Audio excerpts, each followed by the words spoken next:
Hello and welcome. We're starting a new podcast today with the help of Charles University and the sports faculty here. We're going to do a podcast where we just talk to random people we meet. Now, you might think this is quite weird because why even talk to random people? You know, being the sports faculty, we could probably get like all kinds of athletes on our podcast, but I decided to do something a bit different, because I believe that everyone, from the lowest of the low international student to the highest of the high top ranking student in their school, everyone has a story to share. So what exactly is it that we're going to talk about with these random internationals we meet? Well, this is exactly the thing. We don't really have a script. We will bring some students on. Now, if they have some insane interest, we may talk about that, right? If someone is into, I don't know, maybe someone is like a top runner. We'll talk about running, interesting topic. But this topic won't just be about the running. It will also be about experiences, what you have done since you came here, what crazy stuff have you done, and other times you might also talk about more emotional topics, their failures, their successes. But other times, maybe we don't need to talk about all that. Maybe you can just pull up a Wikipedia page about dinosaurs and, what do you think? What do you think about the Stegosaurus? What do you think about them? Right? So we might talk about that. And if all that fails, maybe they don't care about the dinosaurs. I think we're going to have to bring up memes. We're going to talk about the memes. Or maybe we're just going to rate flags. It's a very free-flowing podcast. We're going to be quite conversational, very lighthearted. We don't want it to get, very grindy, all these interviewee kind of, let's say, podcasts that they do. They're often very dry, and they are interesting if you're looking for information on a certain topic, but this is not what we want here. We want students to see how other students feel. We want basically a podcast that's focused on connecting others, and learning from other people. So that's going to be our topic, and who is talking to you right now? Because if I'm not mistaken, I have not told you my name. My name is Marius. I'm an international volunteer at Charles University. Actually, I hang out a lot with Erasmus students. I'm a part of ESN too, so I gotta do that. And they always ask me. Since you're a student watching this, probably, the basic conversation tree for Erasmus students. Question number one, where do you come from, right? So since we already asked the questions, let me just answer where I am from. I was born in Budapest right now. There's a big competition between Prague and Budapest. Budapest is better, okay? Like we all know, if you've been to Budapest, it's better. It's basically Prague 2.0. I love Prague, I love it. But Budapest, you can't beat it. And I'm not biased, I promise. I'm not biased, this is objective. So yeah, I come from Budapest, but I didn't live my entire life in Budapest. I did 7 years of my life there. I did kindergarten, moved to Romania because my parents are actually Romanian, right? And if if you ever looked into the origins of different names, Marius is not a Hungarian name at all, and it's actually Romanian, right? My parents are Romanian. And so we moved back to Romania in the village where they were born because after having gathered all this money, working in Budapest, they decided to build a house in their home village. Biggest mistake of their life. And they recognize it, we all recognize it, because after only a few years living in that house, in that basically middle of nowhere village, we decided to move out to Italy. So now I live in Italy. Well, obviously now I live in Prague, but 11 years of my life have been spent in Italy. So that's the answer to the question where I'm from. Quite a long story. At this point, I believe I optimized it for maximal enjoyment. Like every time I tell it in the same exact way because I know exactly what makes people like it. So I do that. And so that's the first thing people ask me. And the second question that everybody asks is, what is it that you study? And everyone is shocked. Every single person is shocked when I tell them I don't actually study. Because, I go to all these student events, I'm a part of ESN, and yet I don't study. And they are shocked because the answer I give them is, I don't study, I volunteer. So what is it that I actually volunteer for? So I did say in the beginning that this podcast is done through the help of Charles University and the sports faculty, and I actually volunteer here. I help them out with with the various events they organize, and I also help with their other activities. For example, and this is something I still remember very clearly, in the very first few weeks here, volunteering here, we had to present basically our faculty to the social sciences faculty, right? We wanted to let them know, hey, we also exist. We do events for you guys, which you can join. And I did this presentation for them, and oh my God. Like, I believe I'm generally quite good at presenting, quite good at just, getting people hyped up. But man, was it awkward in some places, because basically, we had to make these students exercise, and they are, I don't want to talk bad about social science students, but, they're not the most sporty people. And we had to force them to do some exercise. Oof, the reactions I got after were not the best at all. And to top it all off, because that's not even the worst thing, I decided, I don't know what I was thinking. Right? Even my roommate told me, don't do it, bro. That's the cringiest thing ever. I decided to do a pistol squat live on stage, right? Now, this kind of behavior you will not find in most people, but I decided to do it. And basically, I had two presentations. I had one in the morning, I had one in the afternoon. In the morning, I failed it. And that was the most embarrassing thing ever, because I was just, I actually went down all the way on the floor. Problem is, I could not get up. I felt my legs giving away, and I just fell. And that was so bad. But in the afternoon, I hit not one, but two perfectly executed pistol squats. Everybody clapped. So that was a bit less awkward.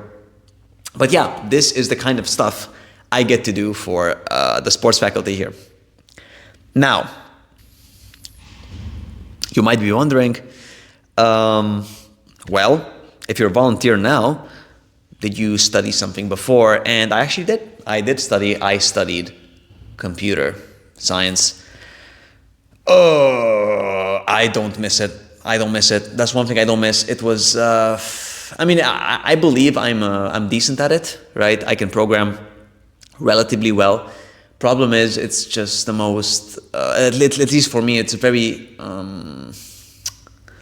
you have to be able to problem solve like very technical issues. And I don't feel I like doing that very much. So for me, I didn't really feel it.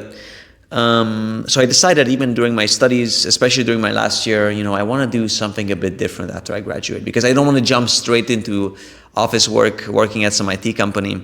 So I decided, I'm gonna graduate. I'm gonna get a job for a few months, make some money, and do something a bit different. So I decided to work at this IT company, and I did not like it. It was very boring for me. I was not very into it.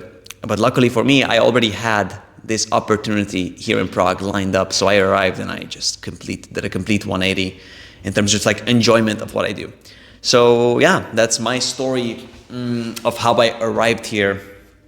So that's my backstory. But we gotta pad up the podcast somehow. So in this first episode, I already introduced myself, so you know who I am. I want to interview myself, right? And, I already asked the boring questions: where do you live? What do you study? Whatever. But what people really want to hear about is something random about me, right? So I prepared a few questions. Well, okay. I asked ChatGPT for these random questions, okay? Because I'm technically supposed to simulate someone else interviewing me. So ChatGPT, in this case, is justified. Do not use it for your tests, okay? Now, so what is the first question that ChatGPT came up for me? We have the first question lined up. What's one tiny thing that makes me laugh no matter what? Oh man, what's one tiny thing? Oh, okay, okay. I think I know this. I think I know this. We had this thing with my roommate. I don't know how it started exactly, but my roommate, he's Argentinian. He may actually come on the pod one day, and we are always just yapping. He's a great roommate, and we got to the point where we just start making like random sounds and saying random words, and we just burst out laughing every time. Like just recently, Spanish people have this habit, or like Latin Americans have this habit of saying aura, right? There's this term, you know it, you're a student, you know this. There's this term called aura, right? And when you do an action, which, how can I say, is commonly perceived as socially advantageous, you call that plus aura move, right? Or more simply, that thing you did gave you aura, right? Or, if you want to say it in like an American accent, aura. I got aura from that action. And the thing is, we say it a bit too often, like my roommate can just say like the most random thing, it's like, I don't know, he's like, oh, I ate my rice, and I'm like, oof, aura. And every time we say it, it's just the most hilarious thing ever. So I would say this is the thing that makes me burst out laughing every single time. Now up to the second question. If I could swap lives with any animal for a day, which would it be? An animal, let's see. Oof. I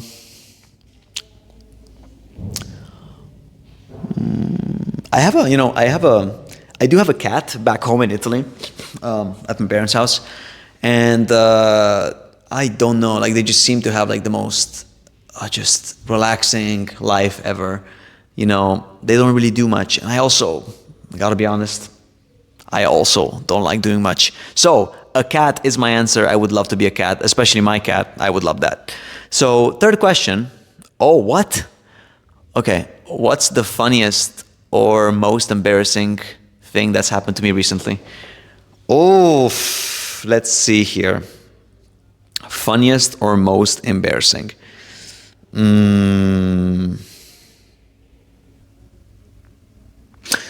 Okay, I've kind of well, I wouldn't say it's that embarrassing. Okay, like, you know me.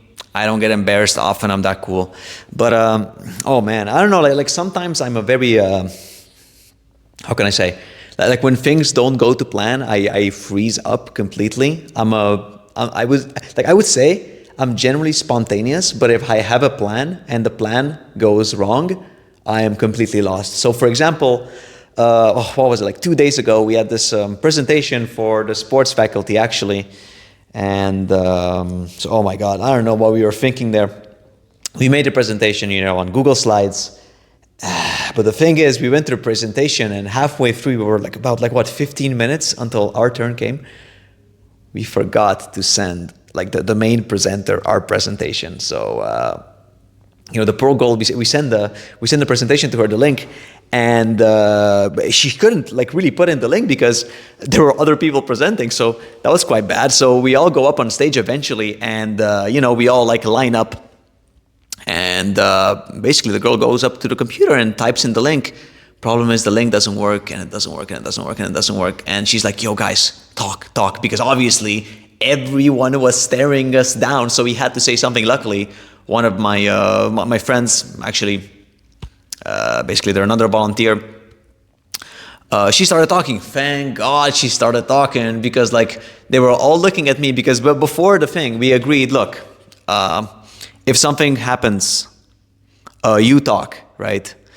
But the thing is, I kind of expected the presentation to work instantly, right? So they all look at me like, go talk, and I was just staring at them like, I don't know. And then eventually she started talking. So luckily for me, that was pretty good. So I would say that's the most embarrassing thing that happened to me recently. Next question. We have, if I could live in any country for a month, where would I go and why? Easy answer. And I tell this to everyone, I tell this to everyone I talk to, and everyone is like, no, you can't say that. You're wrong. No, you're wrong, whatever. I disagree. I think I'm right. I would like to live in New York City, okay? Now, actually did my Erasmus in Warsaw last year. You know, I've seen all of these movies about New York, and the moment I stepped into Warsaw, I felt it. Like, you know, the big buildings, you know, the concrete. You know, actually, but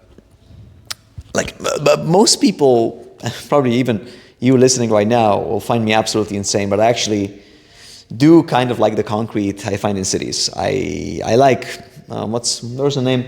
Concrete jungles. I like concrete jungles. I think they're really cool. And Warsaw had that, and New York has that, like times 100. And I would love to experience something like that.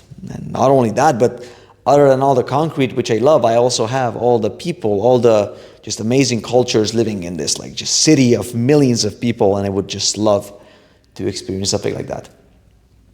So yeah, I would like to live in New York City.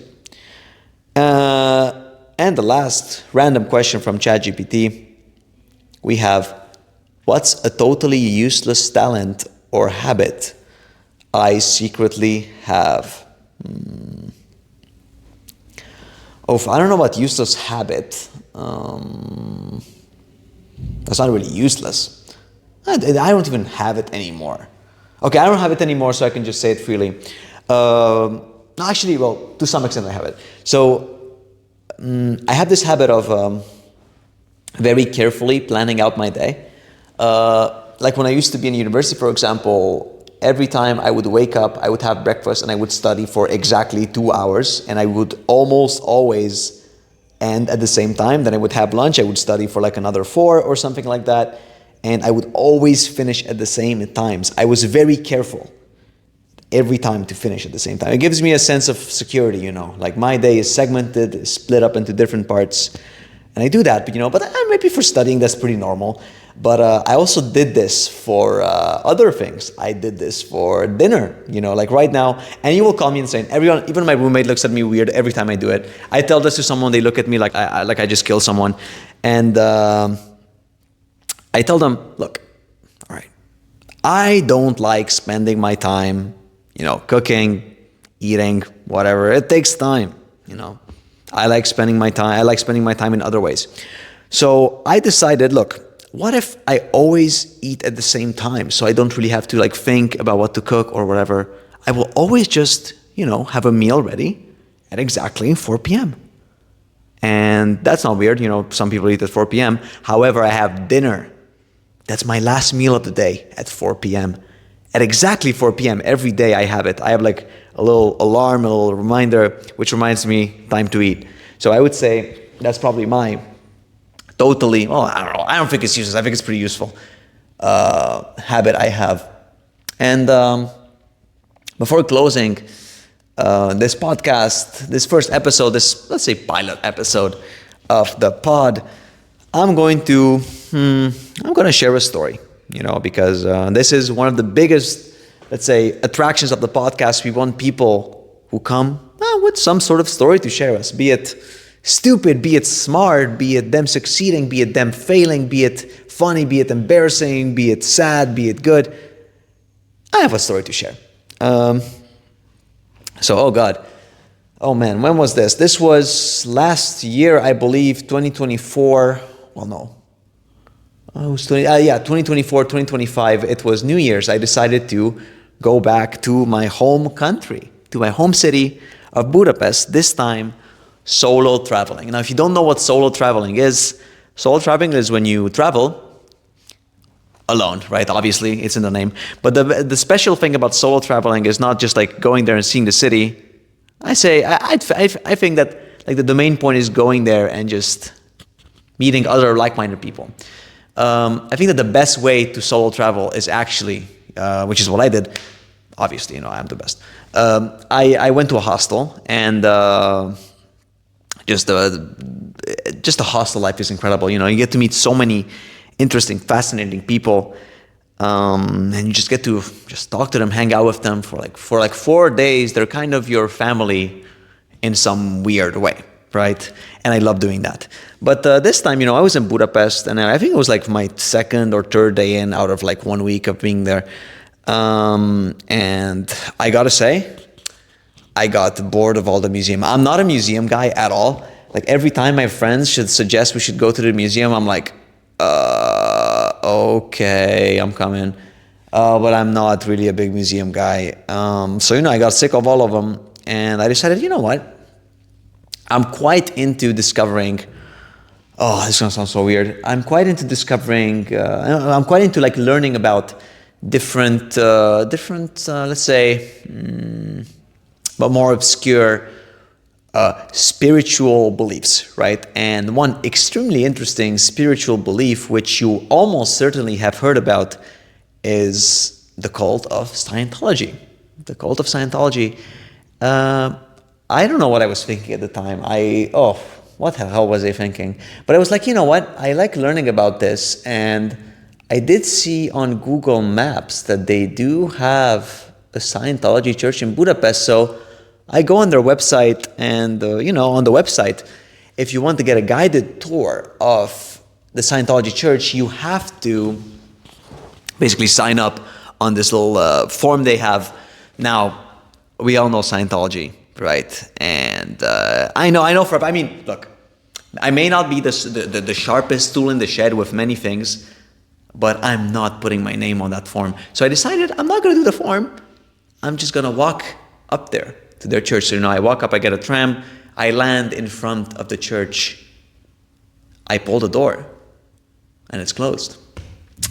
Dang it, right? I think, I came all the way here because it was like 40 minutes by tram. All of a sudden, while I was thinking this, the door opens.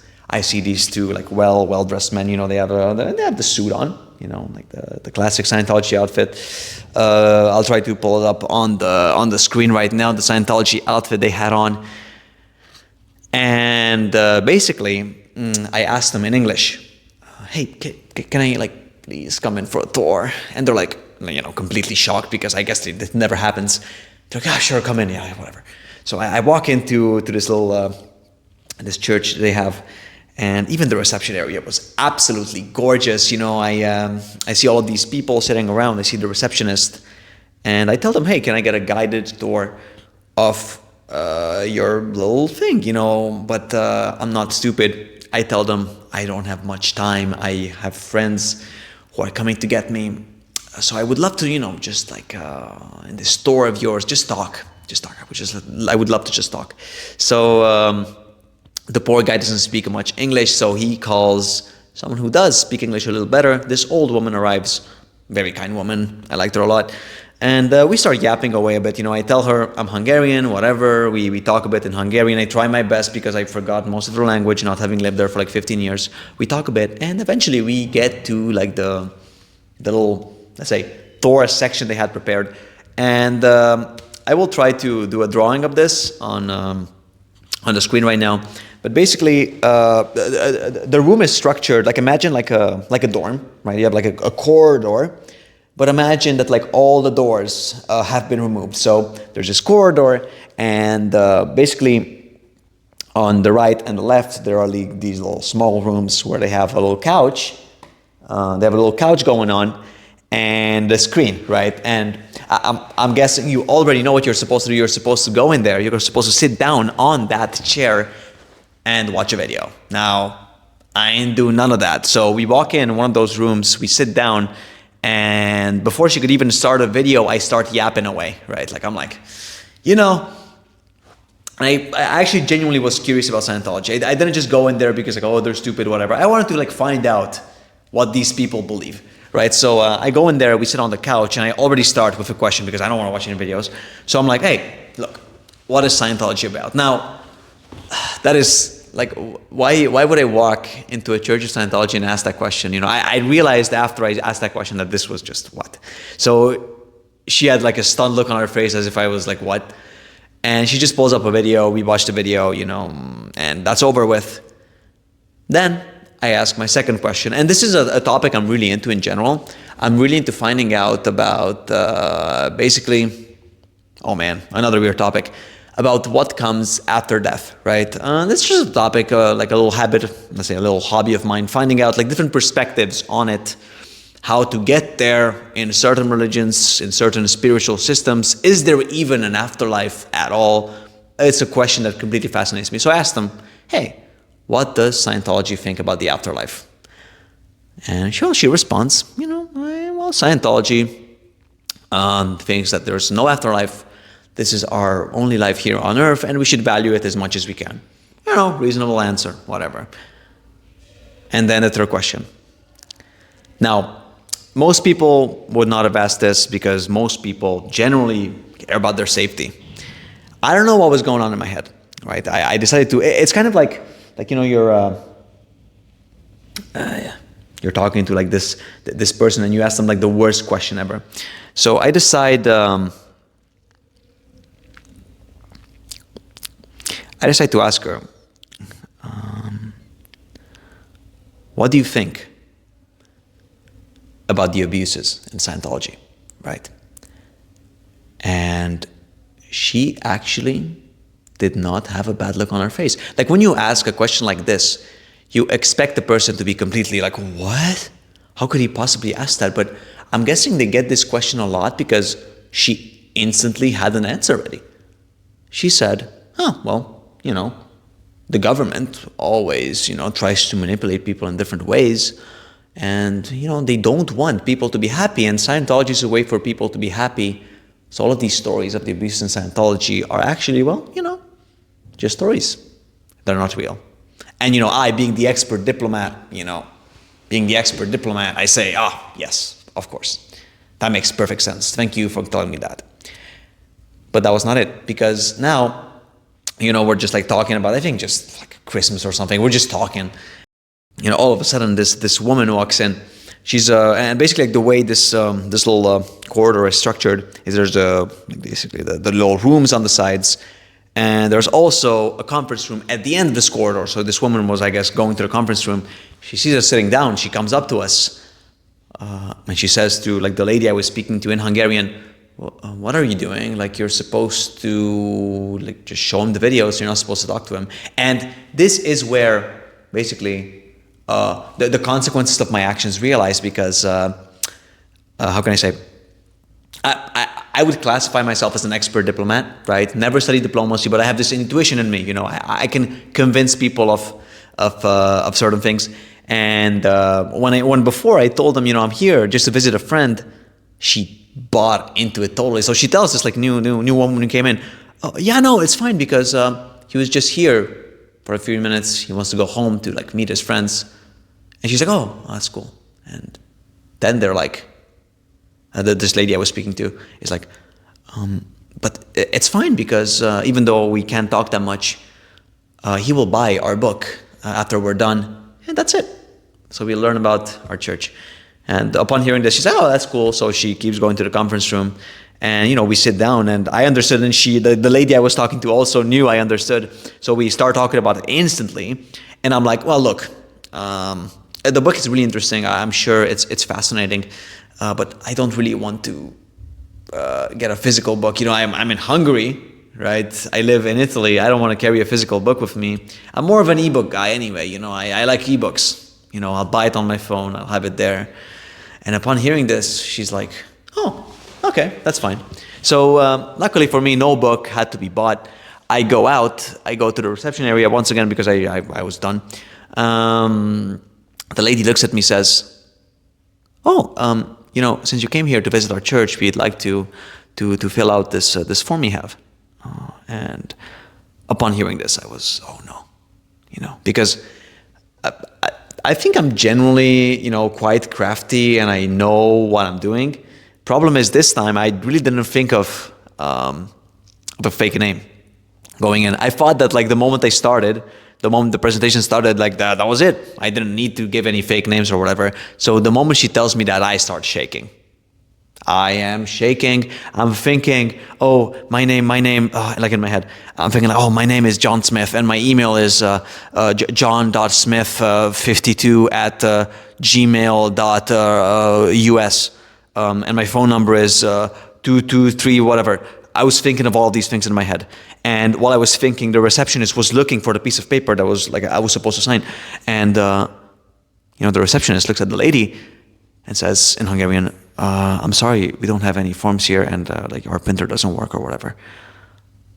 The the moment I heard this, I was, oh, yeah, that's good. That's good.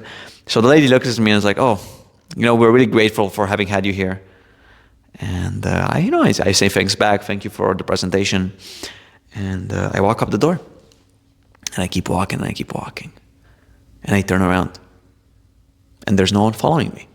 So that's how I managed to enter the Church of Scientology and also get out alive. I'm still here, I think, unless they replace me with someone else. So that's my story of visiting Scientology. And these are the kinds of stories that we will be talking about on the podcast. If you have had a weird experience, weird story, please come on and we'll talk about it. So, yeah. But, sometimes, the stories end. Just like the Scientology one, the story sadly had to end eventually. No story is forever. So, sometimes we might have to bring out the games, This is going to be a part of our format. We will try to incorporate some sort of game, at the end of every episode. The game might be as simple as, like, guess the country. It might be a little quiz. It might be, there's this one very interesting game, which I'll show on the screen. I actually did this at a pub quiz last week. I did a pub quiz for ESN. And I did this section. It was my favorite section, right? And I'm biased, obviously, because I made it. But it was a section where you basically had to say if like a certain word or sentence or whatever was one category or another category. And like one of the questions we had, for example, was the word skogabi, right? Skogabi, right? Is this, because if you think of skogabi, if you're Italian, you might think, oh, that's like sgabello. Sgabello, that's like a chair, right? So maybe skogabi, maybe that's the Swedish version of chair, right? So maybe it's a piece of IKEA furniture. But on the other hand, right, skogabi, right? Skogabi, it may mean angel of death, for all I know. It may mean angel of death in like Swedish. So maybe it's either a piece of IKEA furniture or a death metal band, right? And this was a really fun question to ask the people. Like everyone was laughing at this, and so we might do something like this on the pod,